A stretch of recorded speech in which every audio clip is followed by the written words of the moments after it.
Bismillahirrahmanirrahim. Assalamualaikum warahmatullahi wabarakatuh. Alhamdulillah, alhamdulillahirabbil alamin. Wassalatu wassalamu ala nabiyyina al-mursalin sayyidina wa maulana wa nuri qulubina Muhammad wa ala alihi wa ashabihi ajmain, amma ba'd. Alhamdulillah, kita dipertemukan kembali oleh Allah Subhanahu wa taala dalam kajian singkat sirah nabawiyah,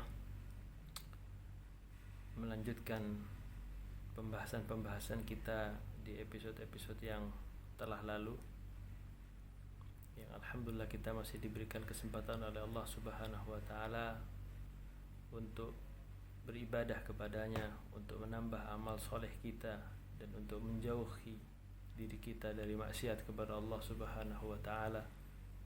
Tidak lupa salawat serta salam kita junjungkan kepada qudwah kita, yaitu Nabi kita Muhammad sallallahu alaihi wasallam, yang telah membawa kita dari gelapnya kejahiliahan kepada cahaya tauhid, cahaya kalimat la ilaha illallah Muhammadur Rasulullah. Para kaum muslimin wal muslimat yang berada di channel ini, kita akan kembali meneruskan pembahasan sirah nabawiyah kita.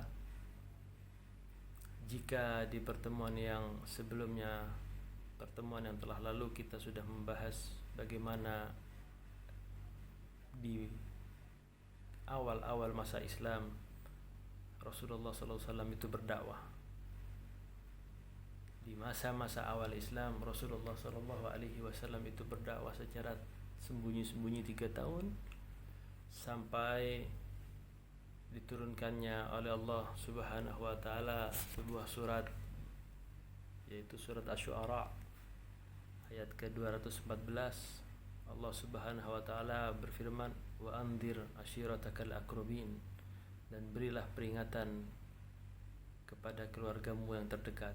Sejak itu Rasul kita Muhammad sallallahu alaihi wasallam memulai mendakwahkan keluarganya dari Bani Hashim, dari Bani Abdi Manaf, dan dari Bani suku Quraisy juga didakwai oleh beliau sallallahu alaihi wasallam, termasuk pamannya Al-Abbas, kemudian termasuk bibinya yaitu Safiyah, dan kemudian anaknya yang tercinta.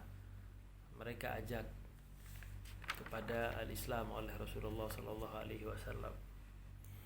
Kemudian kita sudah membahas juga kaifa kana haluhu sallallahu alaihi wasallam wa man amana bihi ma'al musyrikin ba'da jahara bid da'wah.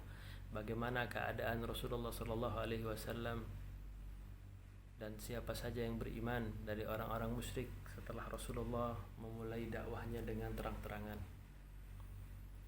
Ya, kita sekarang akan membahas kepada bab berikutnya, yaitu dimulai dengan madza laqiya sallallahu alaihi wasallam wa huwa wa ahlu baitihi min musyriki Quraisy. Apa yang ditemui, apa yang dialami oleh Rasulullah sallallahu alaihi wasallam dan keluarganya dari orang-orang musyrik Quraisy setelah Rasulullah sallallahu alaihi wasallam memulai dakwahnya secara terang-terangan. Konsekuensi apa yang diterima oleh beliau, yang diterima oleh para sahabat, yang diterima oleh keluarga Rasul setelah Rasul sallallahu alaihi wasallam memulai dakwahnya secara terang-terangan. Syekh di sini menerangkan, lam yazalil musyrikuna mubalighina fi adiyatihi hatta ajma'u ala qatlih. Ya, lam yazalil musyrikun, ya, masih saja terus-menerus orang-orang musyrik itu mubalighin fi adiyatihi, ya, semakin menjadi-jadi dalam menyakitinya Rasulullah sallallahu alaihi wasallam, semakin menumpuk rasa bencinya kepada Rasul, ya, semakin benci, ya, semakin nampak permusuhan, ya, yang ditampakkan oleh orang-orang kafir Quraisy terhadap Rasulullah sallallahu alaihi wasallam, sampai puncaknya hatta ajma'u, ya, sampai mereka bersepakat untuk membunuhnya, ala qatlih, untuk membunuhnya, yaitu membunuh Rasulullah sallallahu alaihi wasallam. Fahatahu Allahu bi ammihi Abi Talib, akan tapi Allah Subhanahu wa taala masih melindunginya melalui pamannya Abu Talib yang masih hidup, karena Abu Talib suka tidak suka, ya, orang-orang kafir Quraisy itu masih sungkan, masih hormat terhadap terhadap Abu Talib, karena Abu Talib adalah pemuka Quraisy yang selalu melindungi Rasul, meskipun di akhir hayatnya Abu Talib tidak mau mengucapkan kalimat syahadat, ya, yang kata Rasulullah SAW, ucapkanlah syahadat wahai pamanku, ana hajikum, ya, kata Rasulullah, aku adalah hujjahmu di hadapan Allah, uhajubika indallah, aku akan bersaksi untukmu di hadapan Allah bahwa engkau telah mengucapkan dua kalimat syahadat. Akan tetapi kembali lagi ke kaidah yang sudah kita sebutkan kemarin, anna sahib sahib, sesungguhnya seorang sahabat itu pasti bisa menarik sahabatnya. Di sisi lain, Abu Talib mencintai Muhammad ponakannya.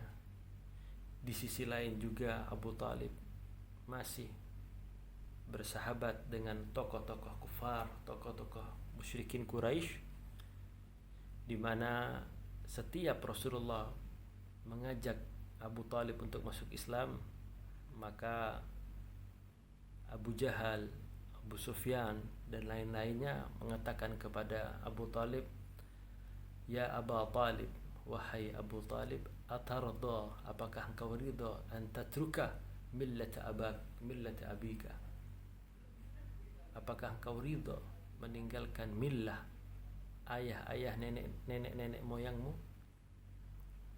engkau buang agama nenek moyangmu ini demi seorang Muhammad saja? Selalu ada berperang seperti itu, sampai Abu Talib menghembuskan nafas terakhir, tidak mengucapkan dua kalimat syahadat. Jadi ketika Abu Talib masih hidup, orang musyrik Quraisy tidak bisa melakukan apa-apa kepada Rasulullah sallallahu alaihi wasallam karena hormat, ya, karena Abu Talib adalah salah satu pembesar Quraisy juga. Kita lanjutkan. Fahatallahu bi ammihi Abi Talib, maka Allah melindunginya melalui pamannya Abu Talib.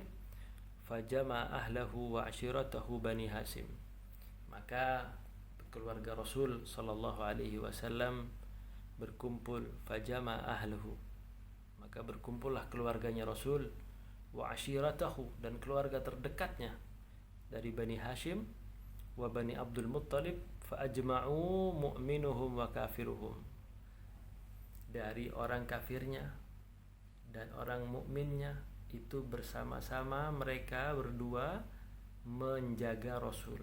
Jadi Bani Hashim itu ada yang sudah muslim, Bani Abdul Muttalib ada yang sudah muslim, dan Bani Hashim juga masih ada yang kafir, dan Bani Abdul Muttalib juga masih ada yang kafir.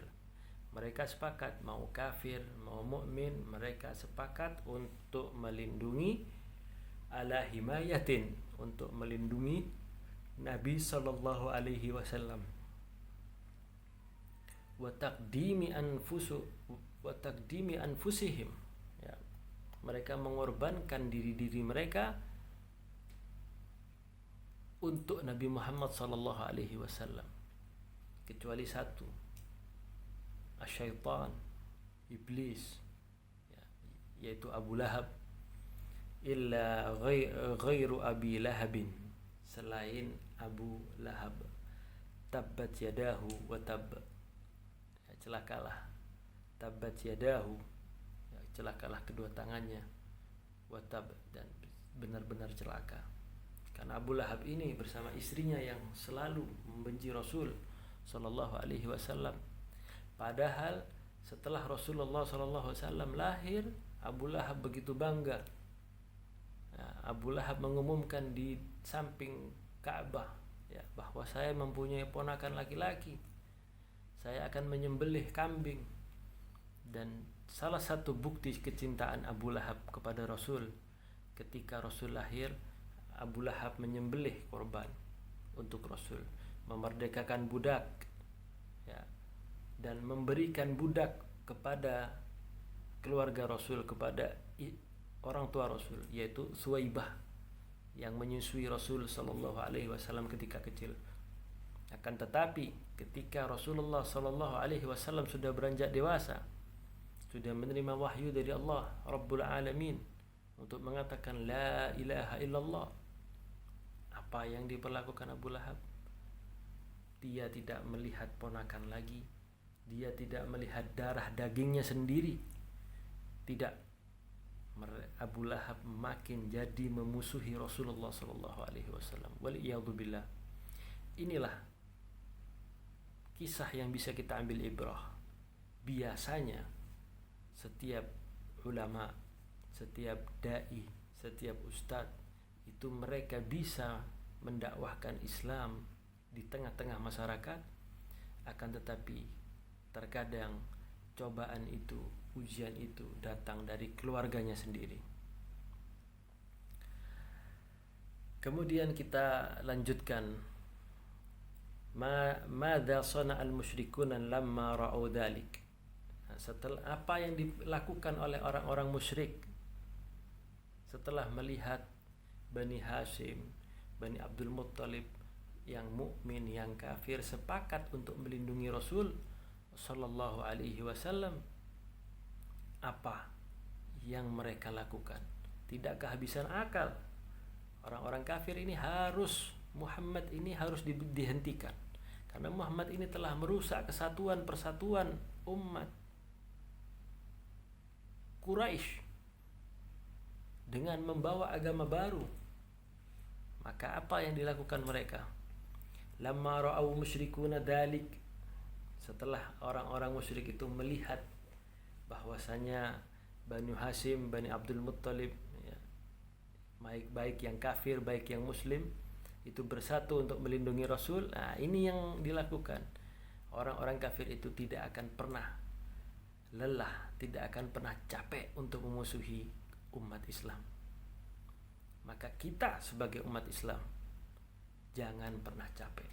Mereka capek, kita juga harus lebih capek. Tapi kita capek karena berkorban untuk Allah, berkorban untuk agama. Yang mereka lakukan hanya sia-sia saja.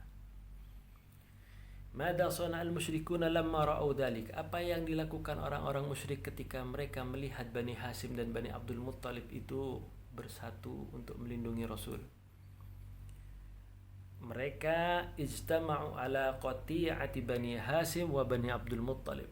Mereka sepakat, mereka membuat makar untuk memboikot Bani Hashim dan Bani Abdul Muttalib.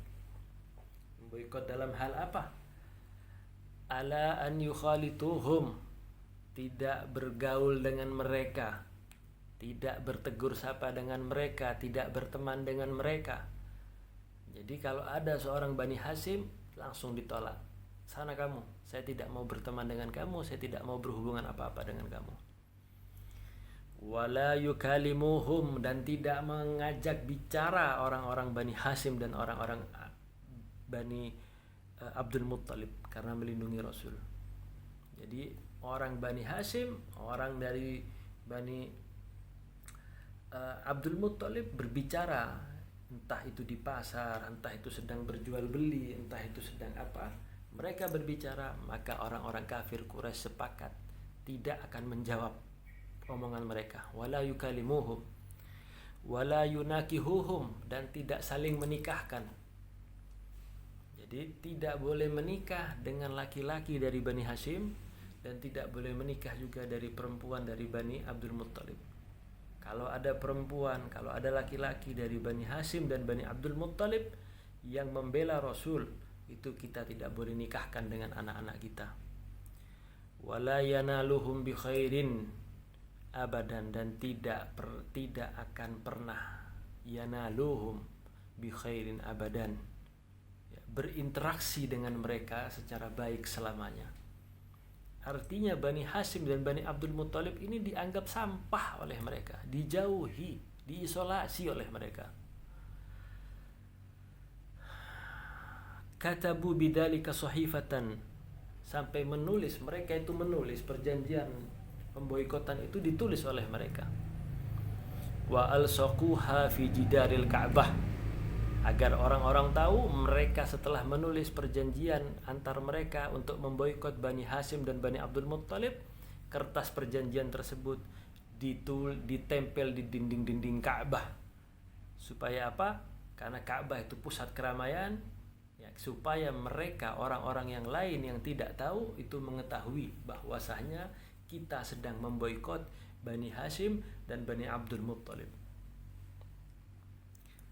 Wajtama'a Banu Hashim wa Banu Abdul Muttalib fi Syi'b.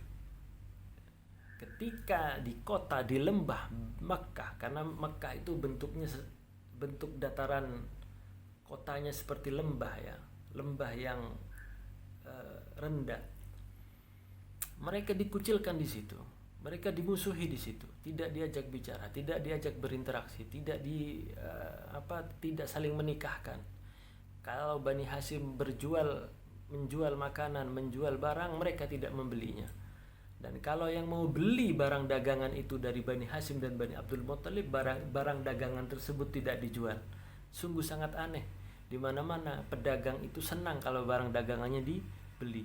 Akan tetapi demi bencinya dia terhadap Rasul, terhadap Islam, terhadap Bani Abdul Muttalib dan Bani Hashim yang melindungi Rasul, mereka tidak menjual barang mereka. Mereka tidak mau membeli dan menjual barang dagangan mereka kepada Banu Hashim dan Bani Abdul Muttalib. Maka Banu Hashim dan Bani Abdul Muttalib ini merasa terkucilkan di kota Makkah, sampai mereka itu hijrah pindah ke Syi'b Abi Talib ala ma hum fi.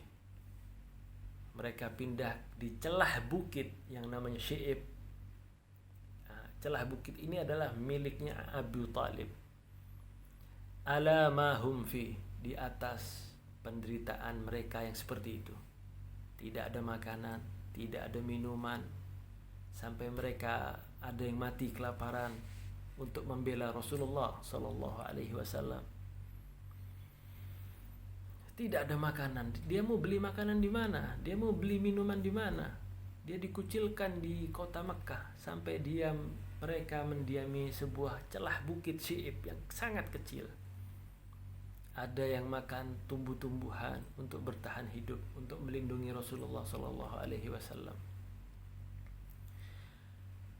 Nah, setelah terjadinya perjanjian pemboikotan, pasti semua yang ada awalnya pasti ada akhirnya. Ketika ada pertemuan, pasti ada perpisahan. Ketika ada permulaan, pasti ada akhirnya. Kana naqdus sahifah. Mata kana naqdus sahifah. Kapan, ya, naqdu as-sahifah, pembatalan as-sahifah, catatan pemboikotan itu. Lam yazalul mahsurina fi Syi'b. Mereka Bani Hashim, Bani Abdul Muttalib dan Nabi Muhammad SAW masih berada di Syi'b, celah bukit milik Abu Talib, salasa sinin, 3 tahun. Bayangkan, 3 tahun tanpa akses makanan yang bagus, akses minuman yang bagus, dan kesehatan yang bagus. Diasingkan, mereka di kota Makkah tidak dianggap sebagai manusia. Mereka menyendiri di Syi'b. Inilah pengorbanan mereka terhadap Rasul sallallahu alaihi wasallam. Bani Hashim yang masih kafir pun mau melindungi Rasul, mau menjaga kehormatan Rasul. Bani Abdul Muttalib yang masih kafir pun mau melindungi Rasul. Mereka korbankan nyawanya untuk Rasul sallallahu alaihi wasallam. Bagaimana dengan kita yang kita ketika sholat 5 waktu menyebut Allahumma salli ala Muhammad wa ala ali Muhammad kama sallaita ala Ibrahim, kita mengaku cinta kepada Rasul, apakah kita sudah berani berkorban seperti korbannya mereka yang kafir dari keluarga Bani Hashim, Bani Abdul Muttalib mau berkorban nyawa untuk Rasul. Sedangkan kita yang mengaku diri kita Islam, mengaku diri kita pengikut Rasulullah sallallahu alaihi wasallam, maka satu pun tidak pernah kita nampak dari ghirah semangat kita untuk membela Rasulullah sallallahu alaihi wasallam ketika harta martabat Rasulullah, nama baik Rasulullah dihina oleh orang-orang kafirin, dihina oleh orang-orang zindiq, oleh orang-orang fasik. Minimal di hati kita murka, ya. Mudah-mudahan siapa saja yang mencaci Rasulullah, siapa saja yang memusuhi Rasulullah, Allah segera binasakan mereka. Amin Allahumma amin. Lam yazalul mahsurina fi syi'b salas sinin. Mereka masih berada di celah bukit Syi'b, mahsurin, terkurung, ya, terisolasi mereka. Salah sesinin 3 tahun, hatta masya fi naqdi sahifah Hisham ibn Amr, sampai datanglah seorang Arab yang bernama Hisham bin Amr wa Zuhair bin Abi Umayyah, ya, ingat nama-namanya, Hisham bin Amr, kemudian ada Zuhair bin Umayyah, kemudian ada Mud'im bin Adi, wa Abu Bukhtari bin Hisham, wa Zam'ah bin Aswad, 5 bin Abdul Muttalib. 5 orang ini tadi sepakat, mereka duduk-duduk, mereka lagi berkumpul, ya, mereka berkata Muhammad itu orang yang baik. Dan mereka orang-orang Quraisy ini melakukan kezaliman yang sangat tidak manusiawi. 3 tahun mereka ada di celah bukit itu, makan susah, makan tumbuh-tumbuhan. Bagaimana kita bisa diam terhadap kezaliman ini? Sedangkan kita ini sangat memusuhi kezaliman. Nah, sepakat mereka orang ini, 5 orang ini, ya, membatalkan perjanjian boikot tadi. Tsumma qutti'at sahifah.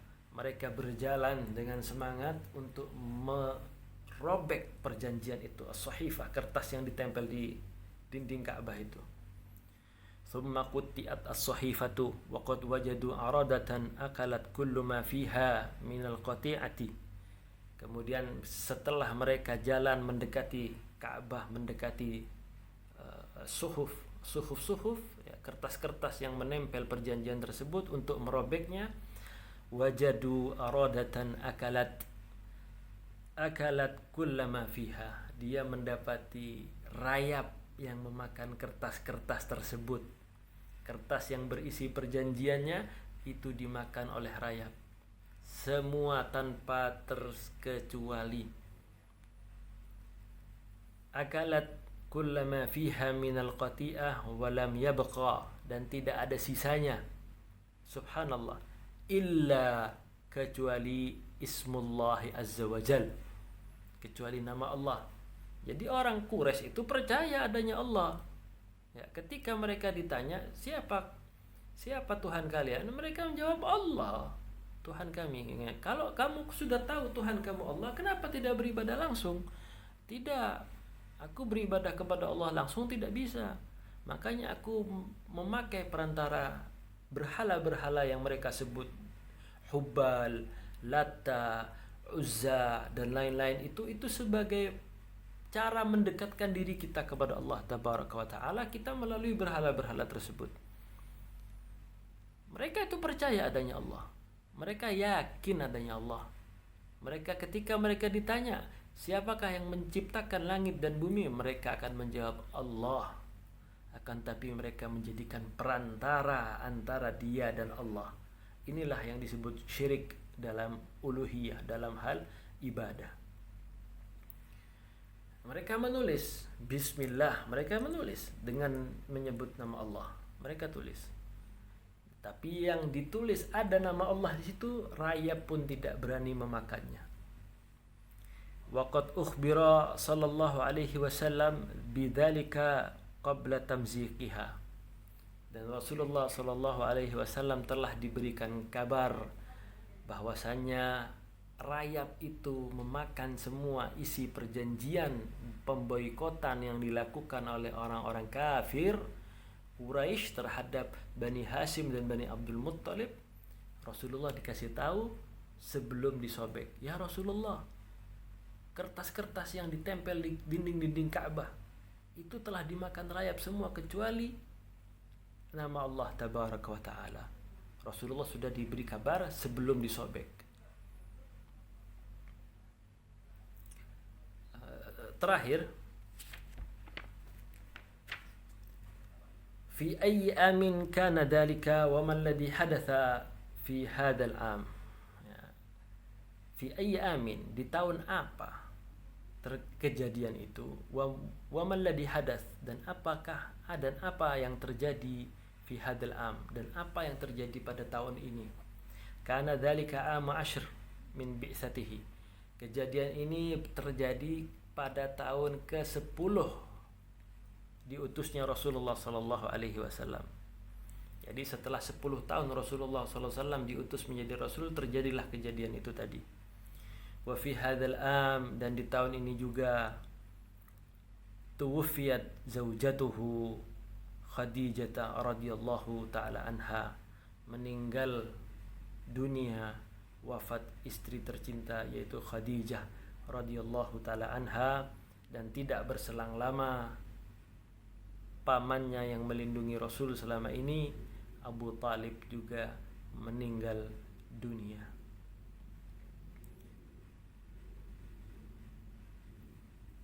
Inilah yang disebut sebagai oleh ulama-ulama muarrikh, ulama-ulama ahli tarikh, disebut sebagai Amul Huzn, tahun kesedihan. Bagaimana tidak, Khadijah, ya, seorang istri yang salihah, selalu melindungi Rasul, melindunginya dengan jiwa, dengan harta, percaya terhadap Rasul, meninggal. Penyejuk hati Rasul meninggal. Abu Talib, pamannya yang selalu melindunginya dari kejahatan makar orang-orang Quraisy, juga meninggal. Maka bersedihlah Rasulullah sallallahu alaihi wasallam karena ditinggal oleh kedua orang yang dicintainya.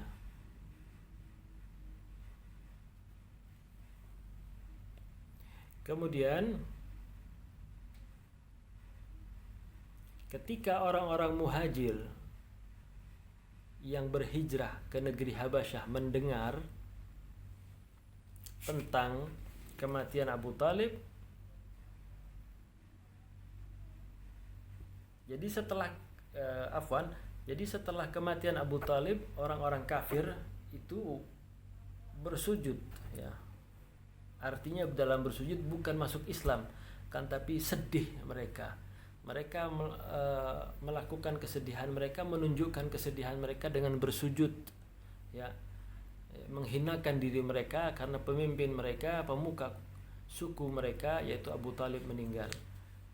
Fasajada ma'ahu, ya, al-muslimuna wal musyrikun, ya. Meninggal orang-orang muslim sujud, ya, karena sedih, ya. Dan orang-orang kafir sujud juga karena sedih karena Abu Talib, pemuka Quraisy, meninggal. Kaum muslimin sedih karena Rasulullah sallallahu alaihi wasallam bersedih karena kehilangan dua orang yang dicintainya.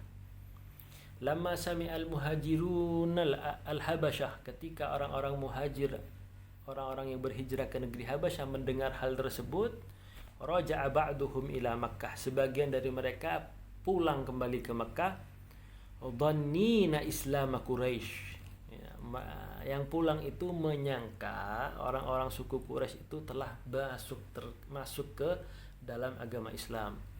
Wa kana al-amru bi khilafin dalik, akan tetapi perkara itu sebaliknya, ya, sujudnya mereka itu karena rasa sedih, bukan untuk masuk Islam. Wallahu ta'ala alam bisawab. sedikit ini insya Allah bermanfaat untuk kita belajar bersama sirah an-nabawiyah dari Rasulullah SAW, yang insya Allah kita akan sambung terus. Ya, doakan istiqomah. Ketika apa yang ana sampaikan ini salah, ada salah ucap, itu murni kesalahan ana sebagai manusia. Ketika yang ana sampaikan benar, yaitu kebenaran dari Allah Rabbul Alamin. Kita akan bahas di pertemuan yang akan datang tentang Al-Isra wal Mi'raj. Wallahu ta'ala a'lam bisawab. Assalamualaikum warahmatullahi wabarakatuh.